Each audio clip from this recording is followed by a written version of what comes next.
ദൈവ തിരുനാമത്തിന് മഹത്വം. ട്രൂത്ത് ഫോർ ഗോസ്പൽ മിഷന്റെ ആഭിമുഖ്യത്തിൽ നടക്കുന്ന മദ്യത്തിന്, മയക്കുമരുന്ന്, ലഹരി പദാർത്ഥങ്ങളുടെ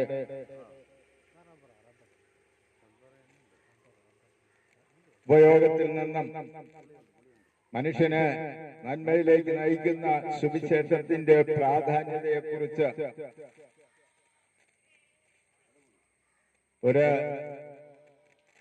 രണ്ട് വാക്ക് നിങ്ങളോട് പറയുവാൻ ഞങ്ങൾ ആഗ്രഹിക്കുകയാണ്. കാലം തികഞ്ഞു, ദൈവരാജ്യം സമീപിച്ചിരിക്കുക. മാനസാന്തരപ്പെട്ട് സുവിശേഷത്തിൽ വിശ്വസിച്ച്, സുവിശേഷം എന്നതോ ദാവീദിന്റെ സന്തതിയായി ജനിച്ചു, മരിച്ച്, അടക്കപ്പെട്ട്, ഉയർത്തെഴുന്നേറ്റ്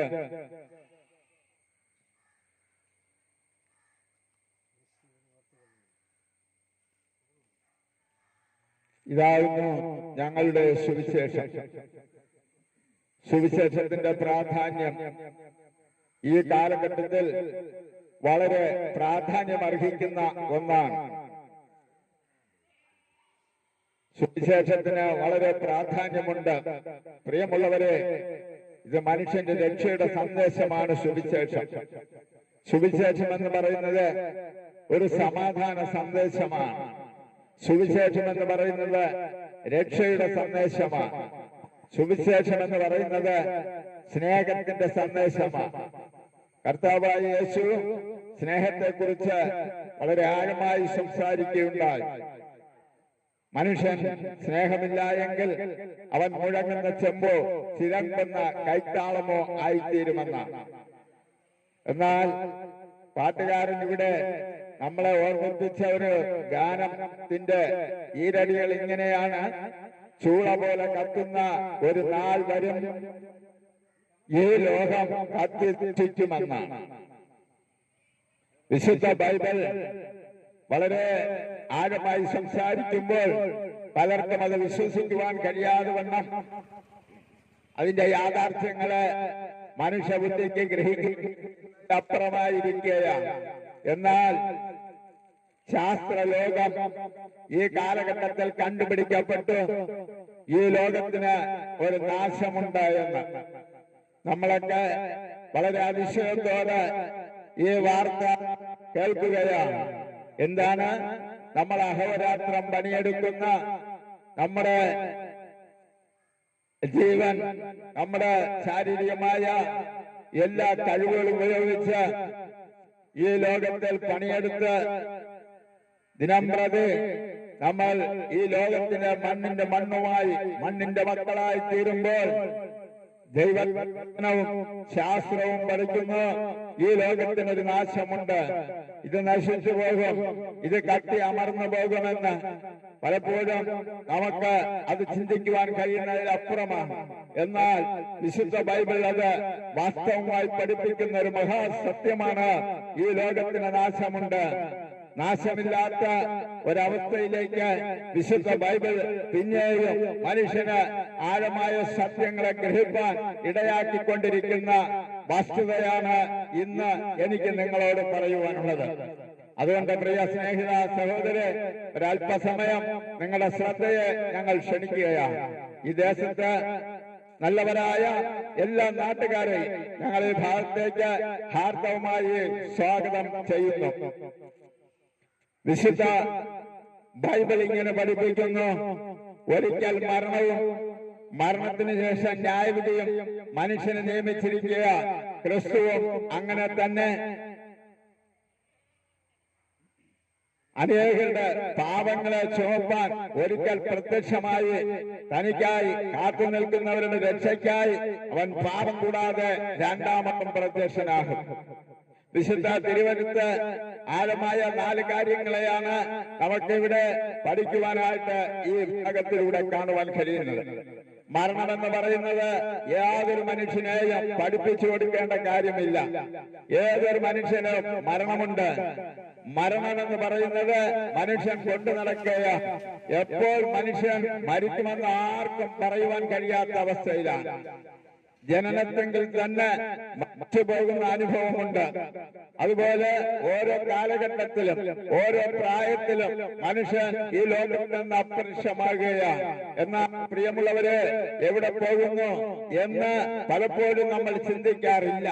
എന്നാൽ ആ ചിന്ത നമ്മളെ കൊണ്ടെത്തിക്കുന്നത് വെറും ശൂന്യമായ ഒരവസ്ഥയിലേക്കാണ്.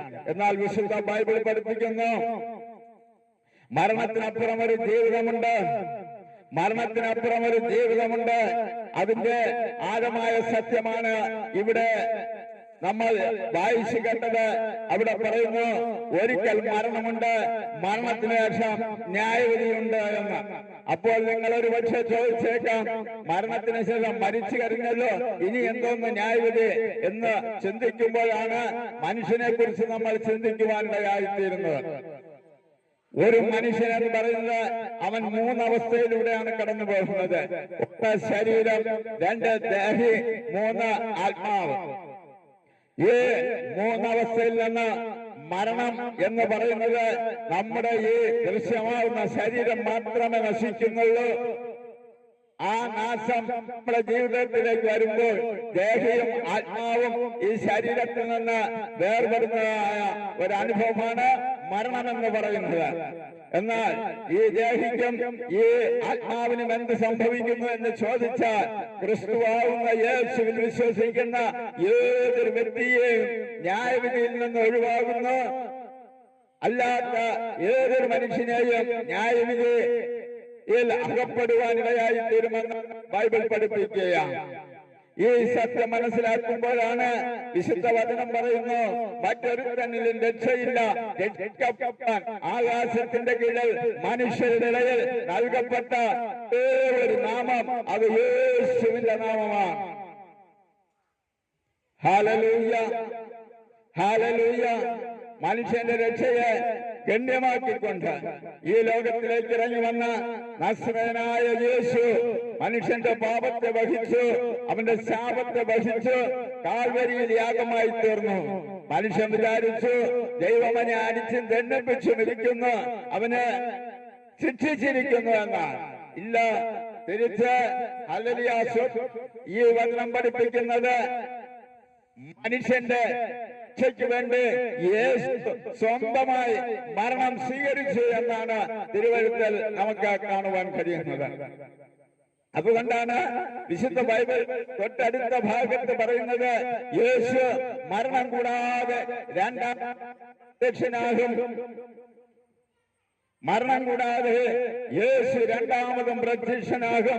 സഹോദര, നിന്റെ രക്ഷയ്ക്കായി നിന്നെ യേശു പാപത്തെ, അവന്റെ ശാപത്തെ നീക്കി അവനെ വീണ്ടെടുത്തത് മരണത്തിൽ നിന്നും രക്ഷിപ്പാൻ ഒരു സ്വർഗീയ അനുഭവത്തിലേക്ക്. നമുക്കറിയാം, ഈ സ്വർഗീയ അനുഭവത്തിലേക്ക് മനുഷ്യനെ നയിക്കുന്നത് ദൈവത്തിന്റെ വചനമാണ്, ദൈവത്തിന്റെ സുവിശേഷമാണ്. ഈ ദേശത്ത് ഇതൊരു മുന്നറിയിപ്പായി നിങ്ങൾ കണക്കാക്കണം. ഹല്ലേലൂയ, സ്തോത്രം. ഇതൊരു മുന്നറിയിപ്പാണ്. ഈ ലോകം നശിച്ചു പോകും, എന്നാൽ നശിക്കാത്ത മനുഷ്യന് നിത്യ സന്തോഷത്തിലേക്ക് നയിക്കുവാൻ ഈ ലോകത്തിലേക്ക് ഇറങ്ങി വന്ന കർത്താവായ യേശു നമുക്ക് വേണ്ടി നൽകിയ ഒരു നിത്യ സന്തോഷമാണ്. തനിക്കായി കാത്തു നിൽക്കുന്ന രക്ഷയ്ക്കായി അവൻ രണ്ടാമതും പ്രത്യക്ഷനാകുമെന്നുള്ളത്. ഇവിടെ ഒരു വലിയ സത്യം മറഞ്ഞു കിടക്കുന്നതായിട്ട് നമുക്ക് കാണുവാൻ കഴിയും. ഈ ലോകത്തിൽ ഒരിക്കലും നശിക്കുകയില്ല എന്ന് പറഞ്ഞ ഒരു കപ്പൽ ഇവിടെ ഉണ്ടായതായിട്ട് നമുക്ക് കാണുവാൻ കഴിയാം. അതിന്റെ പേരാണ് ടൈറ്റാനിക് എന്ന കപ്പൽ. അതിന്റെ നിർമ്മാതാവ് പറഞ്ഞു, ഈ കപ്പൽ ഒരിക്കലും മുങ്ങത്തില്ല, ഈ കപ്പൽ ഒരിക്കലും നശിക്കത്തില്ല, ഈ കപ്പൽ ഒരിക്കലും നശിക്കത്തില്ല എന്ന് പഠിപ്പിച്ച അതിന്റെ കപ്പിത്താനും അത് തന്നെ വിശ്വസിപ്പാനിടയായി തീർന്നു. അപ്രകാരം മുന്നോട്ട് പോയപ്പോൾ അനേകം മുന്നറിയിപ്പുകൾ ആ കപ്പിത്താനും മെസ്സേജിലൂടെ ലഭിക്കുവാനിടയായി തീർന്നു. എന്നാൽ അദ്ദേഹത്തിന്റെ ആ മസ്തിഷ്കത്തിൽ വിശ്വസിച്ചിരുന്ന ഈ കപ്പലിന് ഒരു നാളും നശിക്കത്തില്ല എന്നുള്ള ചിന്ത അയാളെ നയിച്ചു. അതുകൊണ്ട് മുന്നറിയിപ്പുകൾ അവഗണിച്ചു. നമുക്കറിയാമല്ലോ, അതിന്റെ കന്യയാത്രയിൽ തന്നെ ആ കപ്പൽ മുങ്ങിത്താടുവാനിടയായി തീർന്നുവെന്ന്. ആയിരക്കണക്കിന് ജനം മരിച്ചു വീഴുവാനിടയായ ആ കന്യയാത്ര എന്താണ് അവിടെ സംഭവിച്ചതെന്നറിയാമോ? ഇതുണ്ടാക്കിയ നിർമ്മാതാവ് പറഞ്ഞു, ദൈവം വിചാരിച്ചാൽ പോലും ഈ കപ്പലിനെ നശിപ്പിക്കാൻ കഴിയയില്ല. അത്രയ്ക്ക് ബൃഹത്തായ സംവിധാനങ്ങളോടുകൂടെ ഉണ്ടാക്കിയ ഈ കപ്പൽ ആ മനുഷ്യന്റെ അഹങ്കാരത്തെ അത് അന്ന് തന്നെ അത് നശിക്കുവാനിടയായിട്ടു. ആയിരക്കണക്കിന് ആൾക്കാർ ദിനരാത്രങ്ങൾ ചിലവിട്ട് ഉണ്ടാക്കിയ ആ കപ്പൽ അതിന്റെ കന്യയാത്രയിൽ അത് തകർന്നുപോയി എന്നാണ് കാണുവാൻ കഴിയും. അതുപോലെ മനുഷ്യന്റെ രക്ഷയെക്കുറിച്ച് യേശു പ്രസിദ്ധമാക്കിയ ആ തിരുവഴികളെ അവഗണിച്ച് കടന്നുപോയ നീ ഒരു ന്യായവിധിയെ നേരിടേണ്ടി വരും. ഒരു ന്യായവിധിയുണ്ട്, ഏത് മനുഷ്യനും ഒരു ന്യായവിധിയുണ്ട് എന്ന് ബൈബിൾ പഠിപ്പിക്കുകയാണ്. എന്നാൽ ന്യായവിധിയില്ലാത്ത ഒരു വിഭാഗം ആൾക്കാരെ ഈ ലോകത്തിലുള്ളൂ. അത് കർത്താവായ യേശു ക്രിസ്തുവിനെ രക്ഷിതാവായി സ്വീകരിച്ച് അവന്റെ വചനങ്ങളെ അനുസരിച്ച് ആത്മാവിന്റെ സത്യത്തിൽ പ്രതിച്ച് ദൈവത്തിന് മഹത്വം കൊടുക്കുന്ന ഏതൊരു വ്യക്തിക്കും ന്യായവിധിയിൽ നിന്ന് ഒഴിവായി തീരുവാനിടയായി തീരുമെന്ന് പറഞ്ഞു. വിശ്വസിക്കുകയും സ്നാനമേൽക്കുകയും രക്ഷിക്കപ്പെടും. ഇല്ലാത്തവൻ ശിക്ഷാവിധിയിൽ അകപ്പെടും. ഈ ശിക്ഷാവിധിയിൽ നിന്ന് രക്ഷപ്പെടുവാനാണ് കർത്താവായ യേശു ലോകത്തിലേക്ക് വന്ന് മനുഷ്യരുടെ സകല പാപങ്ങളെയും വഹിച്ചു കാൽവരിയിൽ മരിച്ചത്. മനുഷ്യനെ കുറിച്ച് പിന്നെയും നമ്മൾ ചിന്തിക്കുമ്പോൾ മനുഷ്യൻ ജന്മന കർമ്മണ പാപിയാണെന്ന് നമുക്കറിയാം. ഈ പാപത്തിൽ നിന്നാണ് മനുഷ്യൻ രക്ഷിക്കുവാൻ കർത്താവായ യേശു ഈ ലോകത്തിലേക്ക് വന്നത്. അതുകൊണ്ട് ഇതൊരു മുന്നറിയിപ്പ്, ഈ ദേശവാസികൾക്ക് ഇതൊരു മുന്നറിയിപ്പായി നിങ്ങൾ ശ്രദ്ധിക്കണമേ. ഇതിനെ അവഗണിച്ച് കടന്നു പോകരുത്. ഈ സുവിശേഷത്തിന്റെ മഹാത്മ്യം എന്താണെന്ന് തിരിച്ചറിയുവാൻ ഞങ്ങൾ ഈ ദേശവാസികളോട് ആഹ്വാനം ചെയ്യുകയാണ്. ഒരിക്കൽ മരണവും പിന്നെ ന്യായവിധിയും ദൈവം മനുഷ്യർക്ക് നിശ്ചയിച്ചിരിക്കുന്നു എന്ന് ബൈബിൾ പഠിപ്പിക്കുകയാണ്. അനേക ബൈബിൾ സത്യങ്ങൾ ഈ നാളുകളിൽ ശാസ്ത്രം കണ്ടുപിടിച്ചു. നോഹയുടെ കാലത്ത് നടന്ന വലിയൊരു നാശം, വെള്ളപ്പൊക്കത്ത് ഈ ലോകം നശിച്ചു എന്ന് ബൈബിൾ പഠിപ്പിച്ചപ്പോൾ പലരും അത് വിശ്വസിക്കുവാൻ തയ്യാറായില്ല. എന്നാൽ ഈ അടുത്ത കാലത്ത് ശാസ്ത്രം കണ്ടുപിടിക്കപ്പെട്ടു. നോഹയുടെ കാലത്തുണ്ടാക്കിയതായ ഒരു പെട്ടകത്തെ കുറിച്ച് ശാസ്ത്ര ഗവേഷണങ്ങൾ നിരീക്ഷണങ്ങൾ നടത്തി അത് കണ്ടുപിടിച്ചു. അത് നോഹയുടെ കാലഘട്ടത്തോളം പഴക്കമുണ്ട് എന്ന് അവർ പറയുകയുണ്ടായി. അപ്പോൾ മനുഷ്യൻ, ബുദ്ധിമാനായ മനുഷ്യൻ ചിന്തിച്ചു, ആ വെള്ളപ്പൊക്കം സർവ മനുഷ്യരുടെയും നാശം, നോഹയും നോഹയുടെ കുടുംബവും നോഹയുടെ 3 മക്കളും അവരുടെ ഭാര്യമാരുമല്ലാതെ ആരും ആ വെള്ളപ്പൊക്കത്തിൽ രക്ഷപ്പെട്ടില്ല എന്നുള്ളത് വളരെ യാഥാർത്ഥ്യമായ ഒരു സത്യമാണ്. അതുകൊണ്ട് സുവിശേഷം എന്ന് പറയുന്നത് മനുഷ്യന്റെ രക്ഷയാണ്, മനുഷ്യന്റെ നന്മയാണ്. അതാണ് ഞങ്ങൾ പറയുന്നത്. ഇത് സ്നേഹത്തിന്റെ ഒരു സന്ദേശമാണ്, ഇത് സാഹോദര്യത്തിന്റെ ഒരു സന്ദേശമാണ്, ഇത് നിന്റെ രക്ഷയുടെ സന്ദേശമാണ്. ഹല്ലേലൂയ, സ്തോത്രം. യേശു പാപം കൂടാതെ മനുഷ്യന്റെ രക്ഷയ്ക്കായി രണ്ടാമതും പ്രത്യക്ഷനാകുമെന്ന് എഴുതിയിരിക്കുന്നത് അതുകൊണ്ടാണ്. മനുഷ്യന്റെ രക്ഷയാ, മനുഷ്യന്റെ നന്മയാ ഈ സുവിശേഷം മൂലം. ഈ ലോകത്തെ ഉണ്ടാക്കിയ, ഈ ഭൂമിയെ ഉണ്ടാക്കിയ, ഈ ആകാശത്തെ ഉണ്ടാക്കിയ, ജ്യോതിർഗോളങ്ങളെ നിർമ്മിച്ച, സൂര്യനെയും ചന്ദ്രനെയും നിർമ്മിച്ച സർവശക്തനായ ദൈവം ഈ ലോകത്തിലേക്ക് ഇറങ്ങി വന്നു മനുഷ്യന്റെ രക്ഷയെ സാധ്യമാക്കി. എന്നാൽ ഒരു സത്യം കൂടെ ഞാൻ നിങ്ങളെ അറിയിച്ചുകൊണ്ട് എന്റെ വാക്കുകൾക്ക് ഞാൻ വിരാമം കുറിക്കുകയാണ്. മനുഷ്യൻ ഈ ലോകം നശിക്കുമെന്ന് ശാസ്ത്രലോകവും ബൈബിളും പഠിപ്പിക്കുന്നത് കൊണ്ട് ഇതിനപ്പുറമായി ജ്യോതിർഗോളങ്ങളിൽ പാർക്കാൻ കഴിയുമോ എന്ന് ചിന്തിച്ച് അന്യഗ്രഹങ്ങളിലെ കോടിക്കണക്കിന് രൂപ ചെലവഴിച്ച് അവിടെ താമസയോഗ്യമാണോ, അവിടെ വെള്ളമുണ്ടോ, അവിടെ മനുഷ്യന് പാർക്കാൻ കഴിയുമോ എന്ന് രാപകലന്യ നിരീക്ഷണങ്ങളും പരീക്ഷണങ്ങളും നടത്തിക്കൊണ്ടിരിക്കുകയാണ്. വാസയോഗ്യമായ മറ്റൊരു ഭൂമി, മറ്റൊരു ഗോളമുണ്ടോ എന്ന് മനുഷ്യൻ നിരീക്ഷണം നടത്തിക്കൊണ്ടിരിക്കുമ്പോൾ, പ്രിയ സഹോദര സഹോദരി, ദൈവത്തിന്റെ വചനം പറയുന്നു, നീ നക്ഷത്രങ്ങളുടെ ഇടയിൽ കൂടുകെട്ടിയാലും അവിടെ നിന്ന് ദൈവം നിന്നെ താഴെ ഇറക്കുമെന്നാണ്.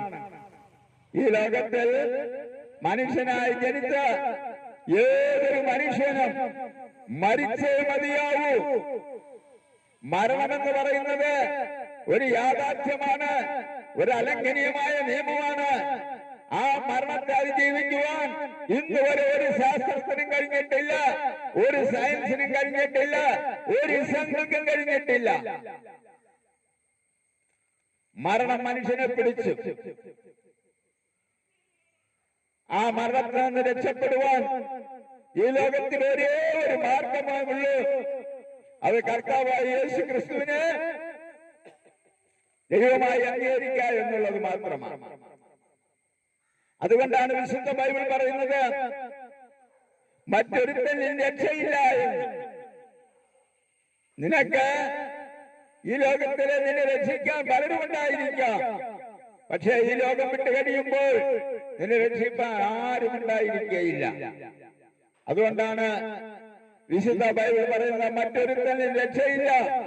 രക്ഷിക്കപ്പെടുവാൻ ആകാശത്തിന്റെ കീഴിൽ മനുഷ്യരുടെ നൽകപ്പെട്ട ഒരേ ഒരു നാമം, ഈ ലോകത്തിലെ മനുഷ്യനെ രക്ഷിക്കുവാൻ ഒരേ ഒരു മാർഗം, ഒരേ ഒരു നാമം, അത് യേശുവിന്റെ നാമം. ഒരേ ഒരു മാർഗം, അത് യേശുവിന്റെ മാർഗം. ഒരേ ഒരു മാർഗം, അത് സുവിശേഷ മാർഗം. ഇന്ന് നീ അവഗണിച്ച് കടന്നുപോയാൽ, ഈ മുന്നറിയിപ്പുകളെ അവഗണിച്ച് കടന്നുപോയാൽ, നീ ഒരു ന്യായവിധിയെ അഭിമുഖീകരിക്കേണ്ടി വരും. അവിടെ നിന്ന് നിത്യമായ ഒരു നരകശിക്ഷ അനുഭവിക്കേണ്ടി വരുമെന്ന് ഉള്ള യാഥാർത്ഥ്യം ഈ ദേശത്തോട് വിളിച്ചു പറയുക. പ്രിയ സഹോദര സഹോദരി, കർത്താവായ യേശു ക്രിസ്തുവിനെ കുറിച്ച് ആഴമായി ഗ്രഹിക്കുകയും ചിന്തിക്കുകയും ചെയ്യേണ്ടത് ഈ കാലഘട്ടത്തിന്റെ ആവശ്യമായിരിക്കുകയാണ്. ഈ ലോകം യുദ്ധങ്ങളാലും യുദ്ധശ്രുതികളാലും ഭയപ്പെട്ട് ലോകത്തിലെ ഭരണാധികാരികൾ ഭയന്നിരിക്കുന്ന ഒരു കാലഘട്ടമാണ്. എപ്പോഴാണ് ഒരു മൂന്നാം ലോക മഹായുദ്ധം ഇവിടെ പൊട്ടിപ്പുറപ്പെടുക എന്ന് അറിയുവാൻ കഴിയാതെ അനേക ഭരണാധികാരികൾ ഭയന്നിരിക്കുകയാണ്. ഒന്നും രണ്ടും മഹായുദ്ധങ്ങൾ നമുക്ക് പിന്നിൽ കടന്നുപോയി ലക്ഷക്കണക്കിന് മനുഷ്യൻ മരിച്ചു വീണു. ഒരു സ്വാതന്ത്ര്യം നേടിയെടുത്തു. എന്നാൽ അതിന്റെ പിന്നിൽ പതിനായിരക്കണക്കിന് ലക്ഷക്കണക്കിന് ജനം നഷ്ടപ്പെട്ടുപോയ ആ മഹാസംഭവം നമ്മൾ മറന്നുപോകരുത്. മൂന്നാം ലോക മഹായുദ്ധം അതിനേക്കാൾ ഭയാനകമാണ്.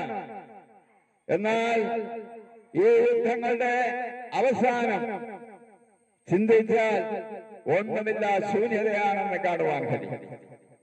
എന്നാൽ ഒരു മനുഷ്യനെ പോലും നശിപ്പിക്കാതെ, ഒരു മനുഷ്യന് പോലും ഒരു ജീവഹാനി വരാതെ മനുഷ്യന് ഒരു വലിയ സ്വാതന്ത്ര്യവും ഒരു വലിയ രക്ഷയും വരുത്തി തന്ന കർത്താവായ യേശു ക്രിസ്തുവിലേക്ക് തിരിഞ്ഞു കൊള്ളുക. അതാണ് ഞങ്ങളുടെ സുവിശേഷം.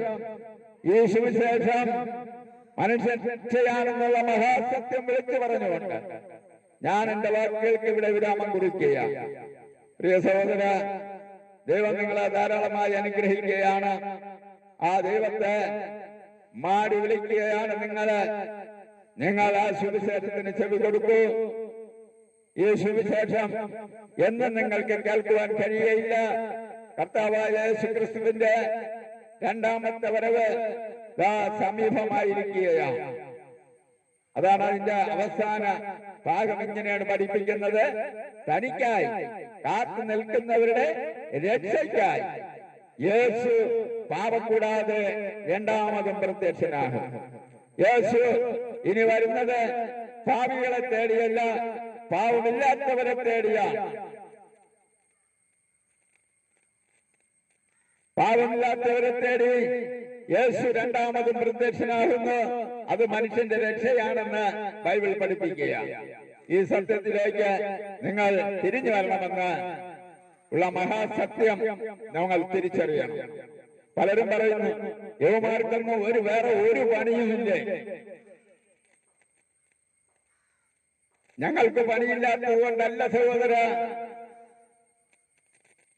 ഈ മഹാവിപത്ത്, ഈ സംഭവിക്കാൻ പോകുന്ന ഒരു മഹാസംഭവം, അയ്യോ ഞങ്ങൾ അറിഞ്ഞില്ല, അയ്യോ ഞങ്ങൾ അറിഞ്ഞില്ല എന്ന് പറയുവാൻ ഇടവരാതെ വണ്ണം കർത്താവായ യേശു ക്രിസ്തു പറഞ്ഞു, ഇത് ഭൂലോകത്തിലേക്കും പ്രസംഗിക്കപ്പെടണം,